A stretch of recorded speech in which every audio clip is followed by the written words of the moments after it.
Hello everyone and dear students, welcome back to my channel The Farmer Pathshala. Today I am here with another video. So students, in the last lecture I have discussed about the healthcare delivery system in India. In the last lecture I have only discussed about the central level. So today I am going to discuss about the district level and state level. The healthcare delivery system, the organization of healthcare delivery system and the function of healthcare delivery system on the basis of state level and district level. Is Global University shaping global minds. The Global University is spread across 300 acres approx in the salubrious surroundings of the Shivalik foothills touching borders of 5 states, safely away from crowded urban spaces but tantalizingly close to the cities of Delhi and Dehradun. According to the PCI syllabus, this topic is in the syllabus of diploma second year and the subject is hospital and clinical pharmacy. So starts the video without delay. So student, let's start the video. The topic is the healthcare delivery system in India and the organization of healthcare delivery system on the basis of state level. In the state level there is two department which works as a healthcare delivery system is the State Ministry of Health and State Health Directorate. ये दो department हैं जो state level पर health care delivery system की तरह काम करते हैं और इनका जो काम होता है वो सेंट्रल लेवल से थोड़ा सा डिफरेंट होता है. सेंट्रल लेवल पे आपने डिफरेंट अथॉरिटीज़ पढ़ी हैं जो सेंट्रल लेवल पर as a health care delivery system काम करती हैं. स्टेट लेवल पर आप डिफरेंट अथॉरिटीज़ देख रहे हैं. एक है आपका state ministry of health and second is the state health directorate. ये दो डिपार्टमेंट जो हैं वो as a health care delivery system work करते हैं. सो अब हम इसका फंक्शंस डिस्कस कर लेते हैं कि इनके फंक्शंस क्या होते हैं. The first function of the health care delivery system on state level is provide adequate medical care. Medical care को प्रॉपर मेडिकल केयर प्रोवाइड करना पेशेंट को, ये एक पहला फंक्शन होता है हेल्थ केयर डिलीवरी सिस्टम का. Second function is medical education and research. जो भी आपका हेल्थ केयर डिलीवरी सिस्टम है, जो भी पर्सन उसमें वर्क कर रहे हैं, जो भी अथॉरिटीज़ वर्क कर रही हैं, उनको ये इंश्योर करना होता है कि वो प्रॉपर मेडिकल एजुकेशन प्रोवाइड करें और रिसर्च में भी अपना योगदान दें या फिर रिसर्च वर्क में भी ध्यान दें या फिर कोई भी रिसर्च इंस्टीट्यूशन है तो उसकी फंडिंग उसके प्रॉपर मैनेजमेंट पर ध्यान दें. रिसर्च का जो प्रोसेस है उसको इन्हेंस करें, उसको और बढ़ाएं, नई इन्वेंशंस को बढ़ाएं, नए ड्रग्स डेवलपमेंट के प्रोसेस को बढ़ाएं, new drug developments, new drug delivery, ये जो जितने प्रोसेस होते हैं रिसर्च के उनको और भी ज़्यादा आगे लेके जाएं, उनको उस प्रोसेस में इम्प्रूवमेंट करें. तो ये होता है आपका second function. Second function is the medical education and research. Now going to the third function. Third function is the national health program implementation. जितने भी नेशनल लेवल पर हेल्थ प्रोग्राम हो रहे हैं उसमें मॉडिफिकेशन करना, उन्हें और भी अच्छा बनाना, उसमें इम्प्रूवमेंट करना, ये भी किसका काम होता है? ये भी आपका हेल्थ केयर डिलीवरी सिस्टम का काम होता है जो कि स्टेट लेवल पर वर्क करते हैं. And next is the provision for the health scheme. जो भी हेल्थ स्कीम पहले से बनी हुई हैं, ठीक है, उनको क्या करना, और भी ज़्यादा मॉडिफाई करना, उसमें चेंजेस लाना, उन्हें और इम्प्रूव करना, ये क्या होता है? हेल्थ केयर डिलीवरी सिस्टम का काम होता है. Next is the food and drug administration control. Food और ड्रग एडमिनिस्ट्रेशन को कंट्रोल करना, ठीक है, उनकी पॉलिसीज़ प्लान को डेवलप करना एंड मॉडिफाई करना, ये भी क्या है? हेल्थ केयर डिलीवरी सिस्टम का काम है.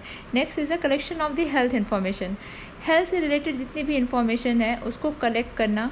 कोई नई डिजीज़ जो स्प्रेड हो रही है, कोई न्यू कम्युनिकेबल डिजीज़ स्प्रेड हो रही है या कोई रेयर डिजीज़ फाउंड हो रही है तो उससे रिलेटेड सारी इन्फॉर्मेशन को कलेक्ट करना भी स्टेट लेवल पर हेल्थ केयर डिलीवरी सिस्टम का वर्क होता है.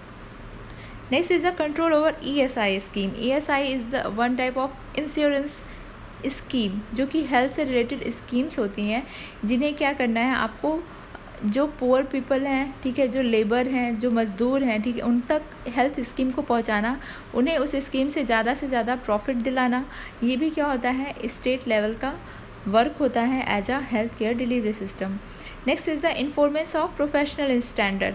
उनको क्या करना है कि उनके जो स्टैंडर्ड हैं, एक जो उन्होंने अपना लेवल बना के रखा है, उस लेवल को और भी ज़्यादा आगे लेके जाना, हेल्थ केयर डिलीवरी सिस्टम को और भी बेहतर बनाना, और भी इम्प्रूव करना, और भी ज़्यादा मॉडिफाई करना, ये सारी चीज़ें क्या होती हैं, ये फंक्शन होते हैं हेल्थ केयर डिलीवरी सिस्टम पे जब वो स्टेट लेवल पर काम करते हैं।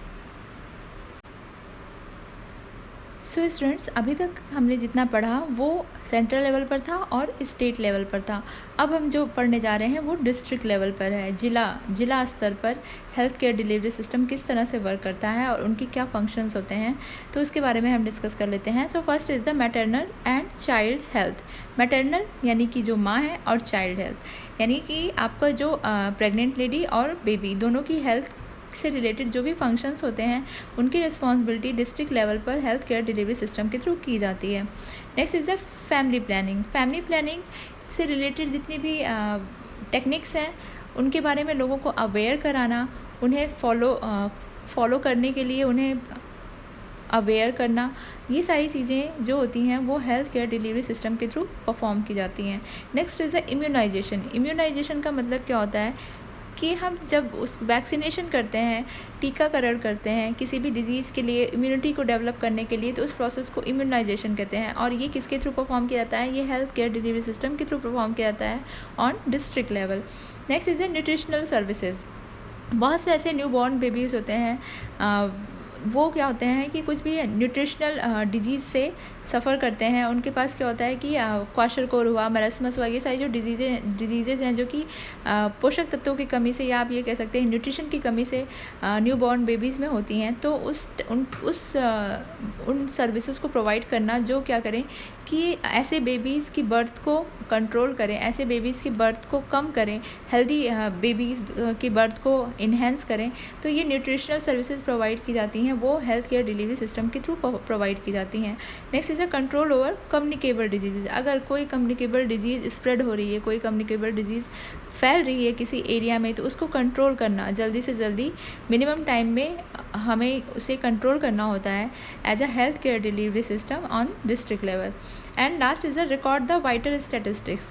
वाइटल स्टैटिस्टिक्स में जो आपका है वो birth rate and mortality rate आती है, जन्म दर और मृत्यु दर। ये जो रेट्स हैं इनके बारे में जो डेटा प्रोवाइड किया जाता है या जो डेटा बनाया जाता है वो डिस्ट्रिक्ट लेवल पर बनाया जाता है।